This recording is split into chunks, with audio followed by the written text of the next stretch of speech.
का एक मेहनती किसान था। बहुत वक्त पहले ही उसके माँ बाप लंबी बीमारी के चलते चल बसे थे। वही अपने 2 छोटे भाई बहन का सहारा था। वो दिन रात खूब मेहनत करता था और किसानी से अपने परिवार का पेट भरता था। उसकी एक प्रेमिका भी थी जिसका नाम था मीनू। मीनू गांव के एक बड़े जमींदार की बेटी थी। बिरजू, तुम मेरे घर मेरे बाबा से हमारी बात करने कब आओगे? माँ बाबा कह रहे थे कि अब मेरी शादी की उम्र हो गई है और वो मेरे लिए रिश्ते देखना शुरू करेंगे। मैं क्या करूं मीनू, मेरी हिम्मत ही नहीं होती है कि मैं तुम्हारे घर आऊं। वहाँ मेरे जैसे छोटे और गरीब किसान अक्सर उधार पे पैसा मांगने जाते हैं और तुम चाहती हो कि मैं तुम्हारा हाथ मांगने आऊं। नहीं, मुझसे नहीं हो पाएगा। तो तुम क्या चाहते हो? मैं किसी और से शादी कर लूं? मीनू गुस्से में वहाँ से चली जाती है और बिरजू उदास होकर बैठ जाता है। शाम को वो अपने टूटे फूटे घर में जाता है। उसके भाई बहन उसका बेसब्री से इंतजार कर रहे थे। आओ भैया, देखो मैंने आपके लिए हलवा बनाया है। हलवा? मगर वो क्यों और कैसे छुटकी? तेरे पास इतने पैसे कहाँ से आए? भैया, मैंने किराने वाले से थोड़ा सूजी उधार ले लिया।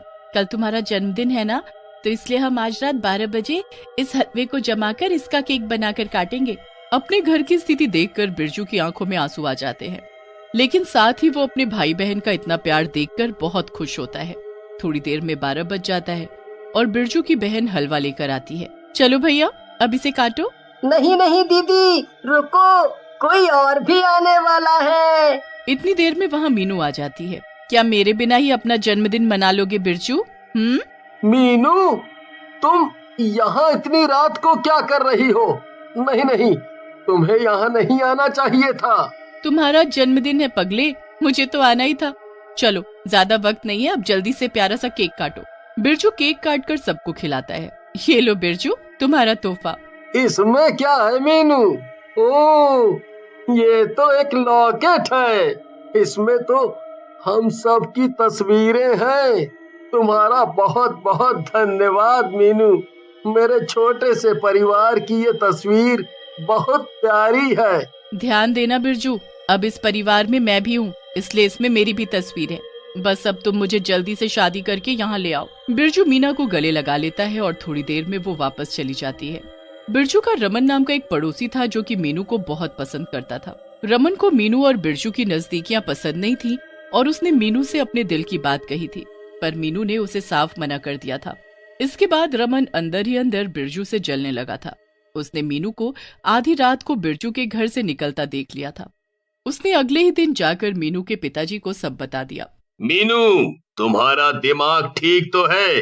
इतने बड़े आदमी की बेटी होकर तुम एक 2 कौड़ी के भूखे नंगे गरीब किसान से प्यार कर रही हो? अरे वो अपने आप को तो पाल नहीं पा रहा है, तुम्हें क्या संभालेगा? आज से तुम्हारा घर से निकलना बंद। मीनू बहुत रोती है, पर उसे 1 हफ्ते तक घर के अंदर ही कैद रखा जाता है।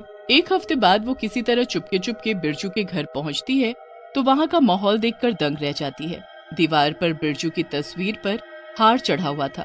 दीदी, दीदी आप इतने दिनों से कहाँ थी? देखिए ना भैया को, ये सब क्या हो गया? ये सब क्या है? ये नहीं हो सकता, ये नहीं हो सकता। पता नहीं दीदी, एक दिन भैया शाम को खेत से लौटे नहीं और किसी ने खबर पहुंचा दी कि भैया अब नहीं रहे। 1 हफ्ता होने को आया है। अगर वो जिंदा होते तो अब तक वापस आ जाते, पर वो नहीं लौटे हैं, तो हमें भी यकीन हो गया है कि वो अब नहीं रहे।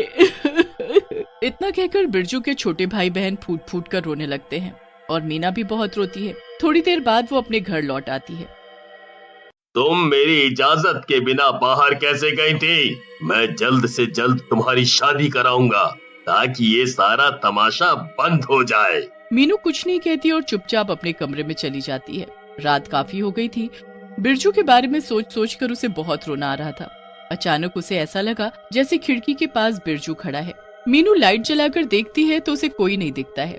लगभग हर रात को ऐसा होने लगा था कि मीनू को बिरजू का साया अपनी खिड़की पर दिखता था। मीनू एक नामी तांत्रिक के पास जाती है। मेरा एक दोस्त था और वो कुछ दिनों पहले मर चुका है, लेकिन मुझे अक्सर उसका साया आधी रात को अपनी खिड़की पर दिखता है।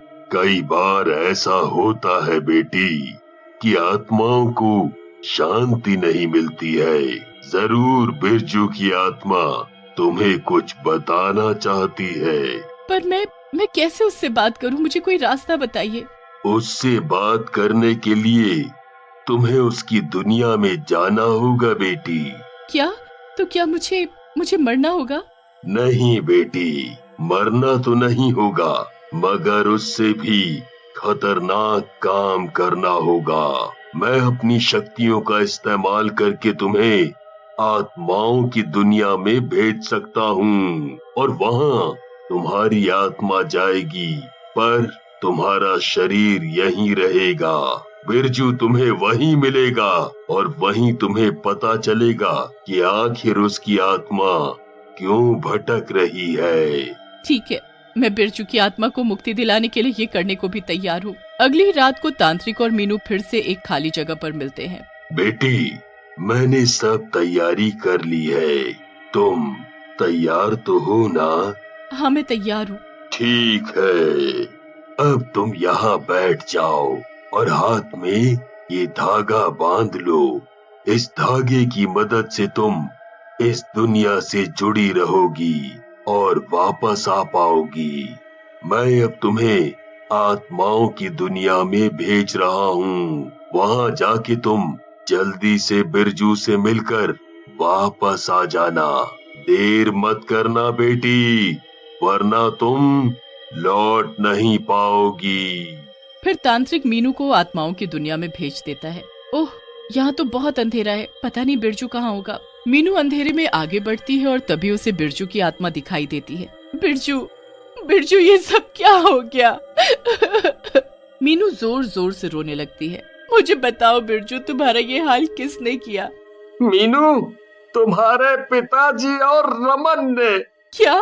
हाँ मीनू, रमन के साथ मिलकर तुम्हारे पिताजी ने मुझे मार के नदी में बहा दिया ताकि तुम्हारी शादी वो रमन से करा सकें।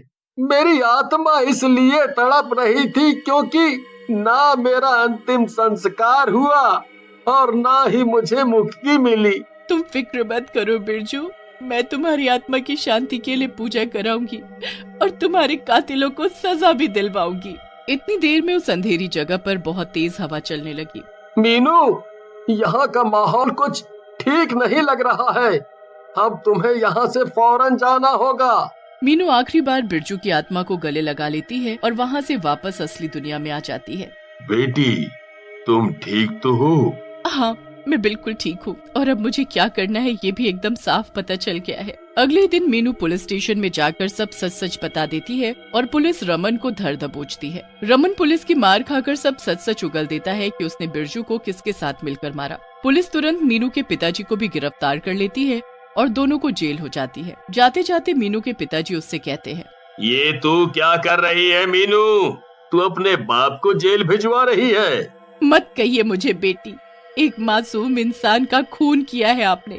मैं किसी खूनी की बेटी नहीं हो सकती। इसके बाद मीनू बिरजू के घर जाकर रहने लगती है और बिरजू के छोटे भाई बहन को पालने में अपना बाकी का जीवन बिता देती है।